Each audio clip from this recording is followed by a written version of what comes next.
Here we are. Best laid plans. We have it working, and then of course dropped the worm signal. I'm going to look it up my phone. See if we have any questions. Hell, Rick is the technical one. Unprepared. So if there's anything that has to do with technology, Rick's going to handle it, not Roger. And actually, as we do that,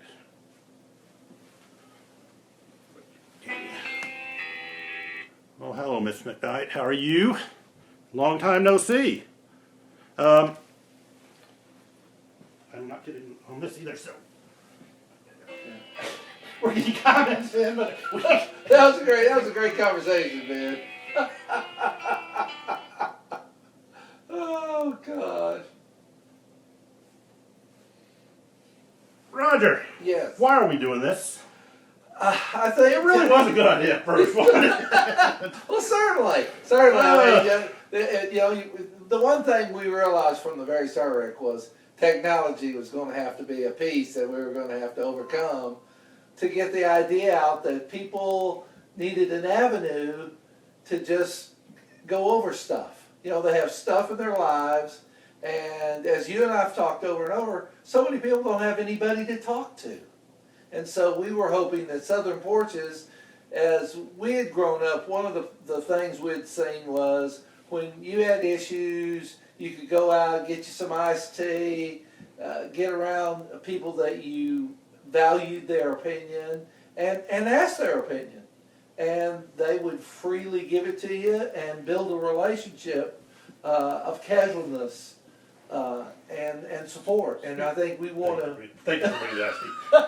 I think that's what we want to do, Rick. I think we want to build a environment of casualness and support.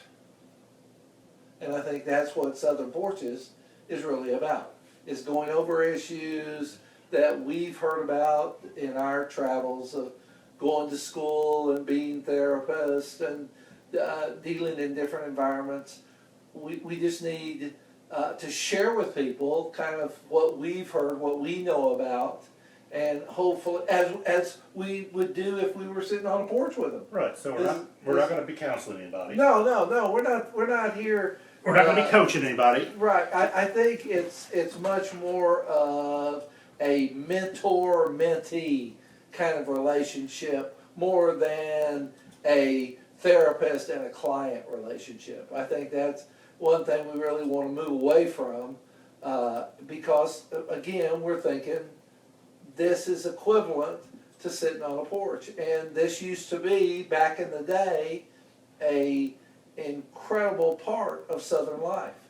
Most people had a porch, and it was a place where people hung out and they talked sometimes about very serious things. And hey, Isaac, Mark, good seeing you. My Louisiana Baptist University advisor down there. Yeah, there we go. Good. Now if I get some binoculars, I can see who we're talking to. But Hey, it's casual, right? It's, yeah. You know, if you're wondering about that, just step up and look. You know, that's really what we want to convey to people. You know, we're not here to look like we're, you know, have everything down pat. That we've got all the answers answered and everything covered. You know, we're wondering too. We're trying to go through things too. And what we're trying to share with them is our knowledge. Again, like this was, let's say 40, 50 years ago, the norm. It was not unusual. I can remember, going back to a memory, of my father, who was a newspaper man, sitting and having a coffee with the lieutenant governor of the state. Roger, where were you born? In Oklahoma. And No way! Yeah. I was born in Oklahoma. There we go. So a bunch of Okies, and we got some sense and moved to the east. But Who do you pull for? The Sooners or the Cowboys? oh, the Sooners. Man. No way! man. I pull for the Sooners. You know, we don't need to get into that discussion. But, you know, there is the university, and then everybody who couldn't get in there went to Oklahoma State. Wait, I got some relatives that have gone to OSU, so. Oh, okay. But it's fair. Okay. For the audience here, I have to share with them that one of the things I can lay claim to, okay, is that I have ridden a live elephant at the University of Oklahoma. It doesn't surprise me. Yeah, there we go. If you'd known what I've ridden in Oh, Oklahoma. yeah, just the fact that there would be an elephant in Oklahoma to begin with. But I went to a fraternity party and they had a elephant there and they said, "Would you like to ride it?" And I said, "Would I?" So I was riding down the streets of Norman, Oklahoma, and riding this elephant like I really knew what I was doing. Roger. I've been to some fraternity parties, and I've seen those elephants, but I never had a chance to ride. Oh, hey, all they had to do was ask, man. I was ready. Yeah. I was that kind of kid, so that was good. Well, So, Rick, are we going to jump on what we're going to talk about today? Well, yes, we are. Again, from what little I was able to see until I get to go back over there, we do have several people that are outside the greater Greenville-Spartanburg area that have already joined us. But let me ask you, when I say these three words, what's the first thing that comes to your mind? Christmas, Woodruff Road. Whew. Yes. And our Greenville friends are able to reply A to. place where people lose their religion is what I'm thinking. That's what comes to my mind. Oh, gosh, man. People, a large group of people being overwhelmed would be a really good thought of that. It's too much. It's trying to put a large amount of people in a small space. And then you have traffic jams, you have tempers rising, you have accidents, you have all those kind of things that happen literally all over the country. So that's what I think of when you bring those three words up. It's just too much and too little. Then what I don't understand is Christmas, joy to the world. Why do we see so much stress right now? Well, I think the reason we see so much stress right now, Rick, is part of what you're talking about. Everybody wants to do the same thing at the same time in the same place. And it's not built to handle that. And so we're trying to force in our will. People get very strong-willed during the holidays, and it's my way or the highway. I'm going to get this done. I'm going to make this happen. I'm going to do it my way, and their way goes up against other people's way. And then you have people that during the holidays where they should be happy and merry and connecting with people, they're stressed, they're bitter, and they bring that home. That it's terrible that people go out in one mood and come back in another mood because they're trying to do something in a space that was not meant for so many people. So, what can we do to help with stress? Can we do anything? Yes, I think the number one handling of stress is best done in planning. I think that people don't plan well. And if people plan better, I'm going to go when I know there's not going to be people. I'm going to go in a way where I'm not going to be part of the problem. And I see people do this. I see people do this by shopping ahead of time. I see people doing this by shopping over the internet, that they're not part of that. And I think that is awesome planning and it's also good mental planning that helps people mentally and be in the right holiday mood. But I think people don't want to take the time to do that, Rick, and so they go willy-nilly, and then before they know it, it's a mess. So I think it's at the top of the list of stress management is planning. And planning helps us keep control, because what I see a lot is that when we lose control or feel like we're not in control, then that's where the stressors come in. I mean, today, I know, you're a good friend. I've known you for years. Those that don't know you, you've had your own TV series. You've been on Oprah. You've been on Jenny Jones. You've been on Montel. But I know the stress you must have had knowing you're going to be with me today and on Facebook. I really have to say that I've been incredibly excited, incredibly prayerful about this time, and that it is something that I've dreamed of. And I think one of the things I learned since we're going back to the time that I was on national TV and stuff, I think either it's something you like or it's something you don't like.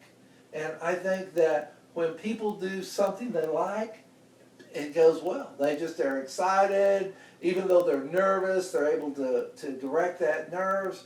And so even though it seems on the outside maybe there's a lot of stress, in the middle of it, it's kind of focused energy. Yeah. And so I don't feel like that doing this with you is a negative, but an incredible positive thing. Oh, yeah, I didn't throw negative in there. I just threw stress.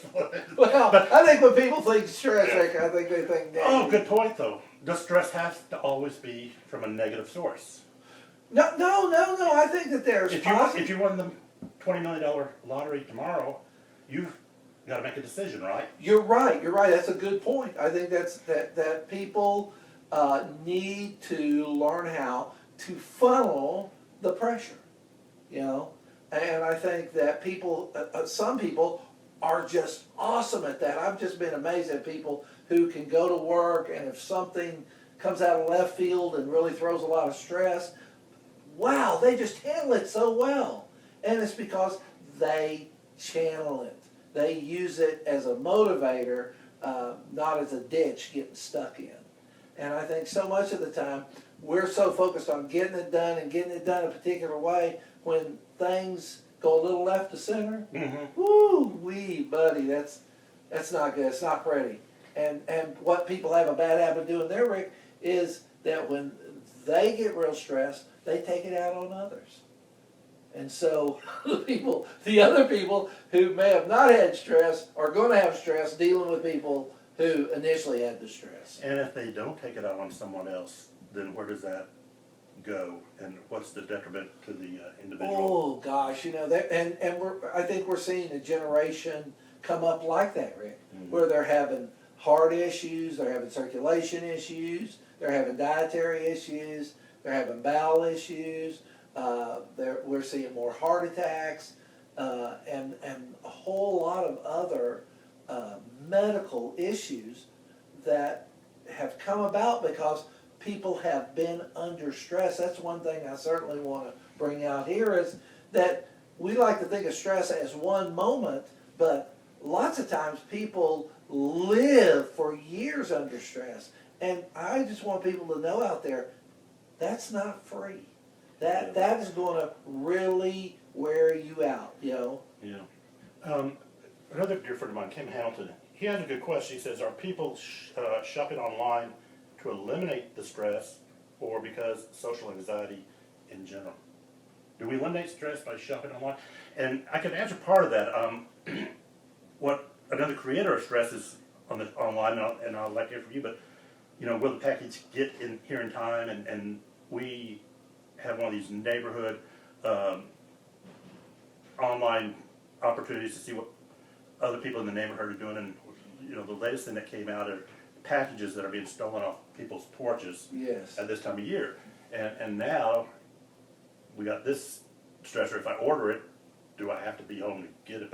But Kim, that's a great question. And are people shopping online to eliminate the stress. Well, I think there is a piece of that. Yes, people who have social anxiety will certainly shop online, but I think it is a cultural shift. I think people are finding it easier to do, and part of what you're talking about, where people get their packages stolen, I think we're seeing that happen, but I also see that people are adjusting to that.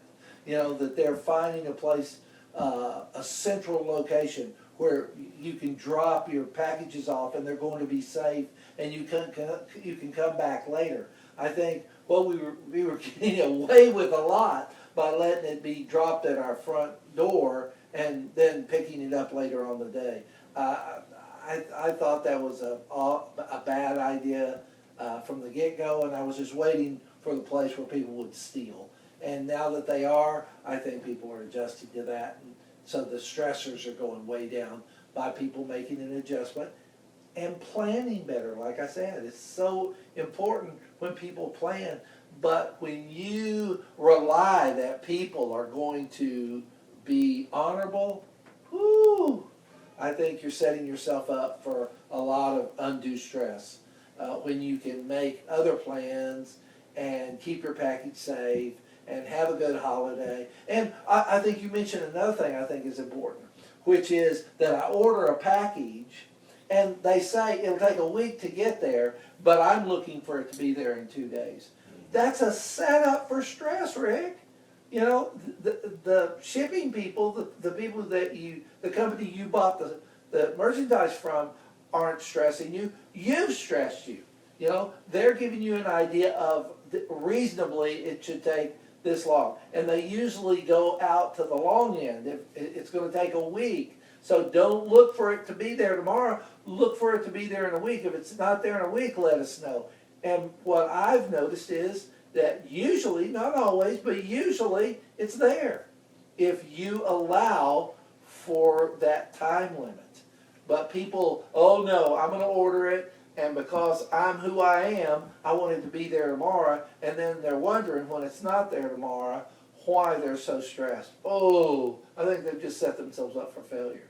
And there's a large portion of the population that does set themselves up for failure, that you and I've seen. Yep. I'm going to go check our neighbor here in this chair. Okay. Because I noticed that we got a lot more on Miss Ida Pad, who is sitting there. And for those that cannot see Miss Ida Pad, she is one of the neighbors who's joining us on the porch right now. But in this high technology world, we're just going to see what Miss Ida Pad has to say. Because one of the things we want to do in this program is to include you. We want you on the porch with us. And so if there's something on your mind, we cannot read your mind. We don't have that ability, but we do promise you that whatever concerns you might have, Rick and I want to address that. And, you know, based on the knowledge we bring to the table. What did you find out from the messages? Well, first of all, I want to give a shout out to Mr. Scott Pritchard, who just flew in from London yesterday. Ooh-wee. And will be having dinner with us tomorrow night before he and my other side of the family. Yeah. Well, what do you call that, the other side? Have you ever been divorced before? Yeah. No way! Yeah, So have I. and you know, but a piece of that is about workability. Yeah. You know, some people, they are just not workable. They are inflexible. And if you want to bring a lot of stress into your life, be incredibly inflexible. Yeah, isn't it amazing how many families we work with where we see that, it's just sad how it's just delivered, and when you don't have that flexibility, I think that's where we've been blessed is while we have blended families, we have families that do work with us, and that's where I was going with this. Scott's a good young man. He's a fine young man. I'm really proud of him. And but he's going down with my ex-wife and her family to the beach on Thursday, and I know they have a good time. I'll be excited to see him and my daughter tomorrow night. Uh-huh. But that's a good point. Blended families. How hard are blended families today? They're very hard, and one of the reasons they're hard, Rick, is the issue of the lack of history. Mm-hmm. You know, most of us did not come from broken up families, and watching how adults in our family handled the divorce and the remarriage and the second family and all that. And so a lot of people now are just having to wing it. I don't know, I don't have any background, I don't have any experience. No background in my family, and the marriage didn't work out and here I'm at. Well, you know, life is not gonna stop to you know, for you to take a lesson on how to be properly divorced. You gotta wing it, and you've gotta kind of take it a moment at a time. And a big piece that you're bringing up is workability. Mm-hmm. Wow, in so many issues, a lot of problems that people have with their neighbors, a lot of problems that people have at work, a lot of problems that people have in marriage is about workability. Yeah. They have no flexibility. And I'm not talking about giving in, I'm talking about working it out, you know, where it can be win-win, not win-lose. I want somebody, that's called selfishness, where somebody gets their way. Oh, you know, they always get their way. Well, that just creates a lot of stress, a lot of bitterness. And that's not what we're talking about here. What we're talking about is somebody who comes in and says, what will work best for both of us? And, you know, I think you and I have to admit, we definitely married up, and with Suzanne and Cheryl. Amen. Amen. We oh, we got God. two women who understand that, and you know, what it has brought to our families to be able to, you know, have that workability and flexibility in there, and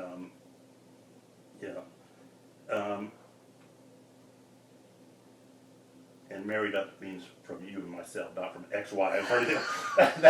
Now I'm just thinking, okay, make sure everyone's that. You know, the real issue down, you and I married you know, up we from can always ourselves. say that, oh, this is better, that's better. Yeah. But the real bottom line here, Rick, is, you know, are you flexible?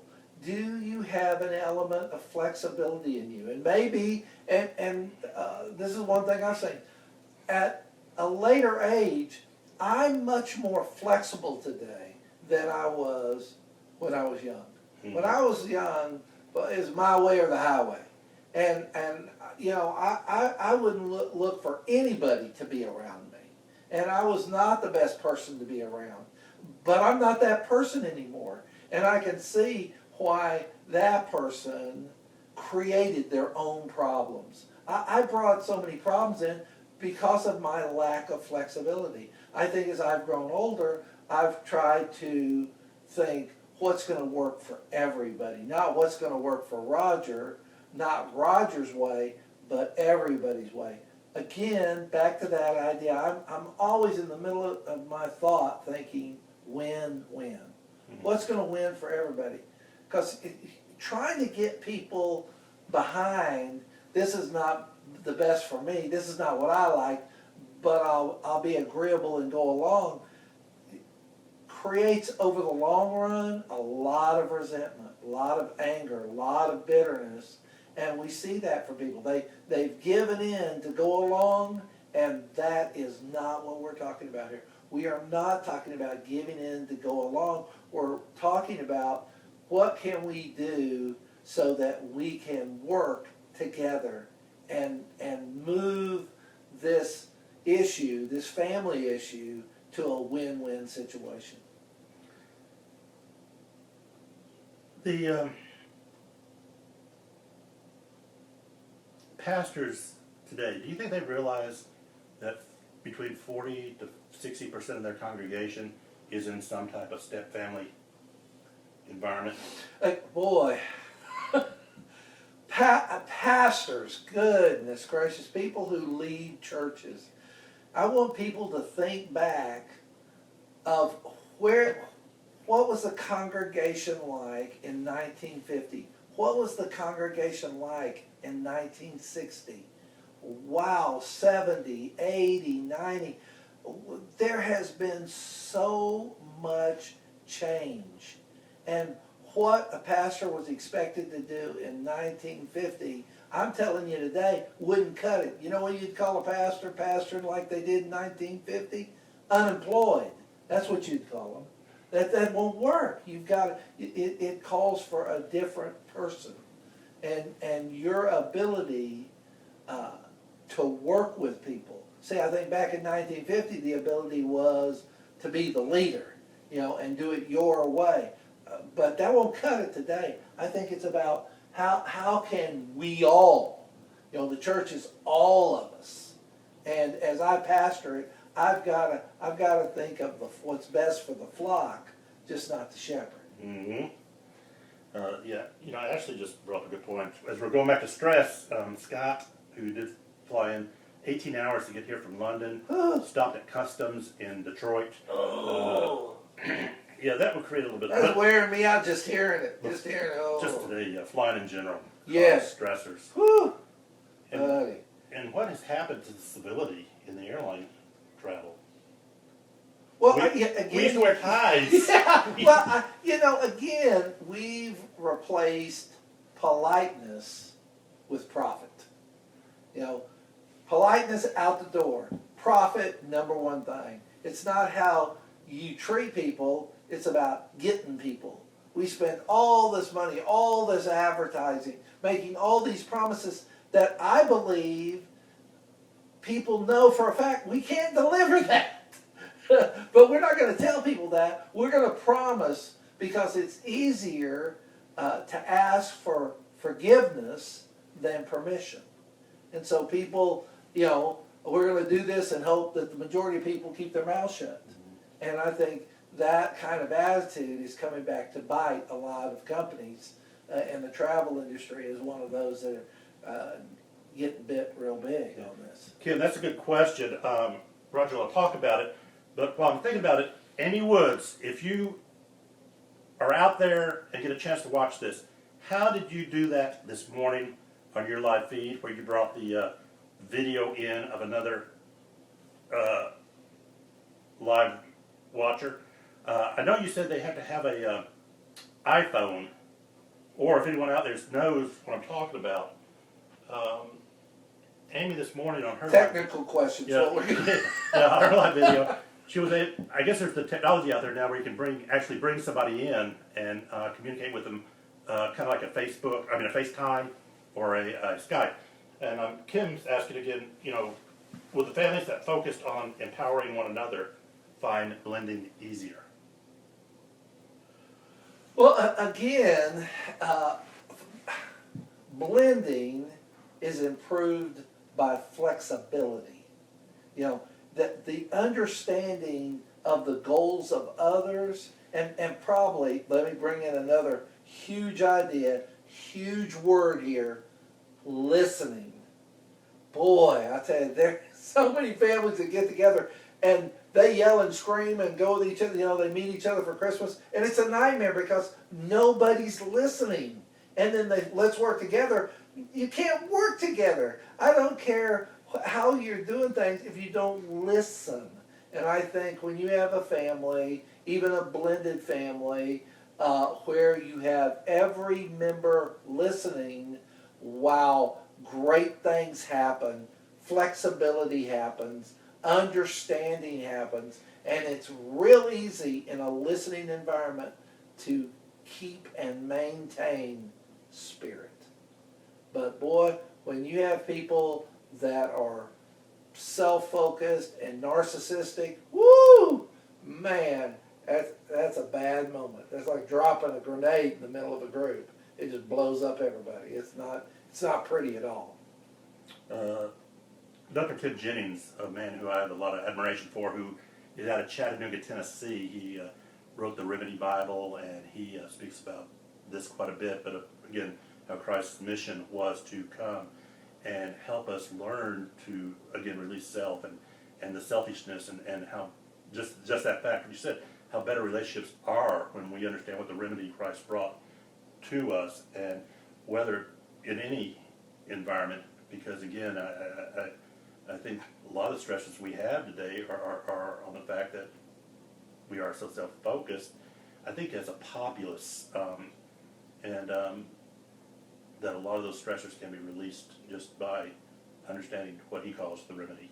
Yeah, I think, and I love that when you bring in Christ. I think Christ really was a listening leader. You know, he listens to his disciples. He listened to the people around him. He worked hard, and it is, and I want people to understand, very hard work to try to understand anybody but you. Just focusing on you, that's not hard work. Being selfish, that's not hard work. But the minute you move to trying to listen to others and to understand them and to work at what it would take for them to feel good about it, wow, that's a full-time job there. And it really takes a good spirit to do that. Gail, how can you help someone else work towards flexibility? The only thing that comes to mind is prayer and example. And I like how you phrased it. How can you help someone else? I think we all know motivation is an interesting concept. Right, oh yeah. And there are going to be people we're not going to be able to help towards flexibility. And that's where the acceptance side of it comes in, and where boundaries work.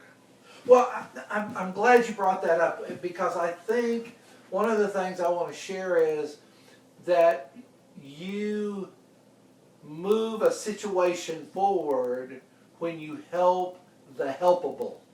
That's so important. People have to be in a place of helpability.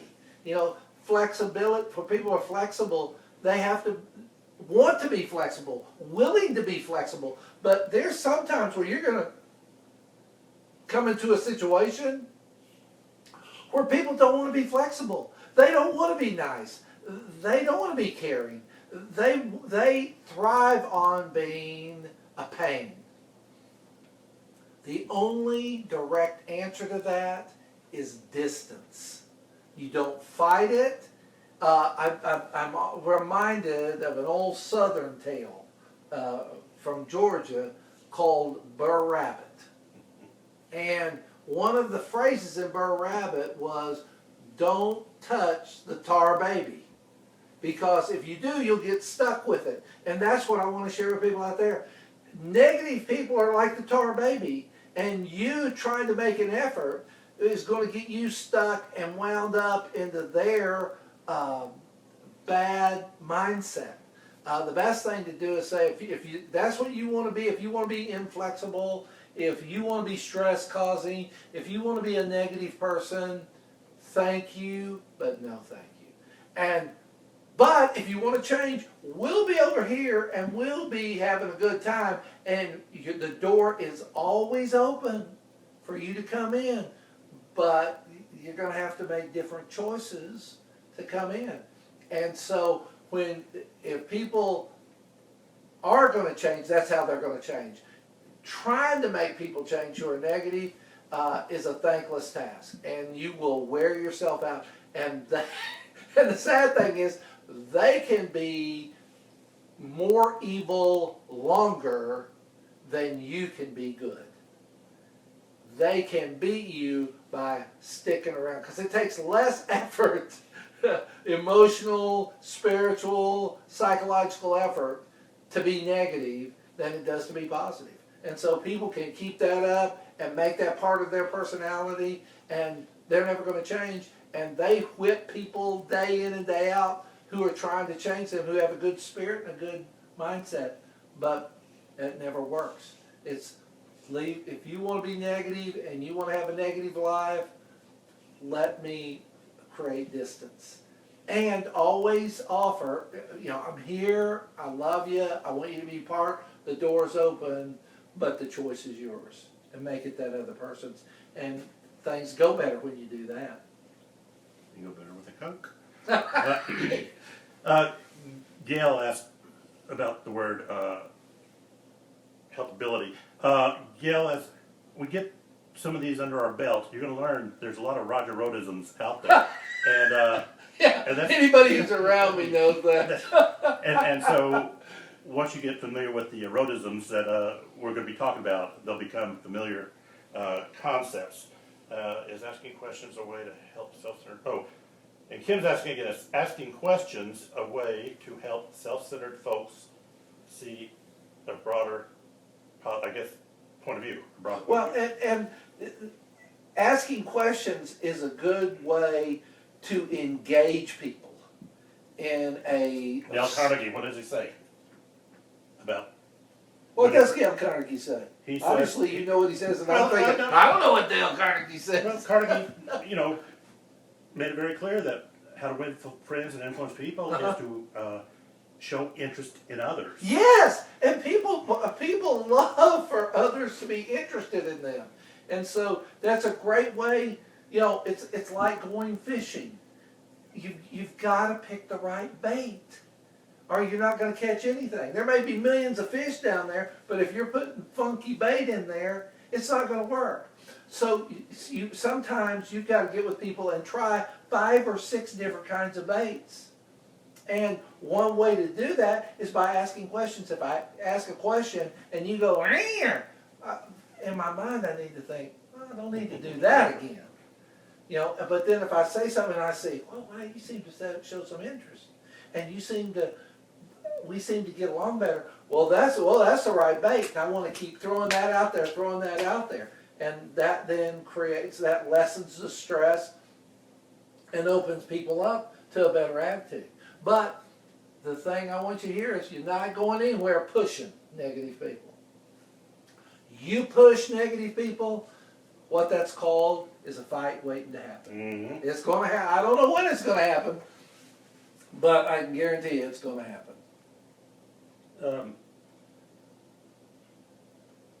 So I don't, Kim, obviously, or hopefully that answered that question. Yeah, hopefully. What are you thinking? I can always, Rick got his mind, I could almost hear the wheels turning. Well, no, I'll tell you what I'm thinking. For those of you who gets to see Myra Ruiz's live cast, she does a great job, but she has a selfie stick.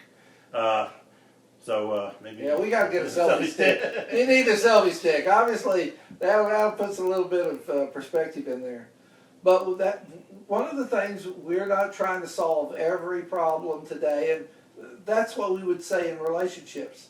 It's not about solving everything today. Some things that are solvable, solve them today. And others being willing to say, well, maybe I'm going to have to deal with that tomorrow, or next week, or even next year before I deal with that.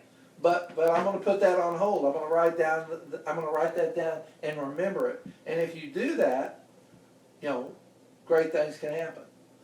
Again, when you're thinking it's got to be done right now, the vibe that's going to go on between you and other people is pushing. And very few people like to be pushed emotionally. They think that you're trying to start a fight, and then they'll be pushed, and they'll go along, and they'll give in, and they'll be pushed, and they'll go along and give in. But at some point, they're turning, and the fight is there, and it's not pretty. Bev Rogers, who is one of the co-authors of Soul Healing Love with her husband Tom Rogers, I like how she makes it very clear that in life, when we do things for people we want to do, and she uses the example of a neighbor who would help the other neighbor out by taking the trash in when she would come and take her trash in. And the neighbor enjoyed doing that for their neighbor, but then when that neighbor would start saying, hon, if you would just get the trash a little bit earlier in, I'd appreciate it, or if you don't mind, bringing it in and putting it over there. And her point is that when it becomes a requirement, a lot of times it becomes resentment. Oh, I love that. That is so true. It's again, reviewing the vibe of the environment. How's it going? How is in a good relationship there is equality in good, a give and take. You give, I give, you take, I take. I check in, is this working for you? You check in, is that working for you? And again, now we're back to that idea, win-win. And then that's a good idea. Well, we're getting back about that time where we're gonna. Yeah, you know, hey Laura, how are you? Are you down in Alabama today? And Eric, good seeing you. Eric Holland, he's another dear friend, and Eric has got involved with a group called Galen Healthcare here in Greenville.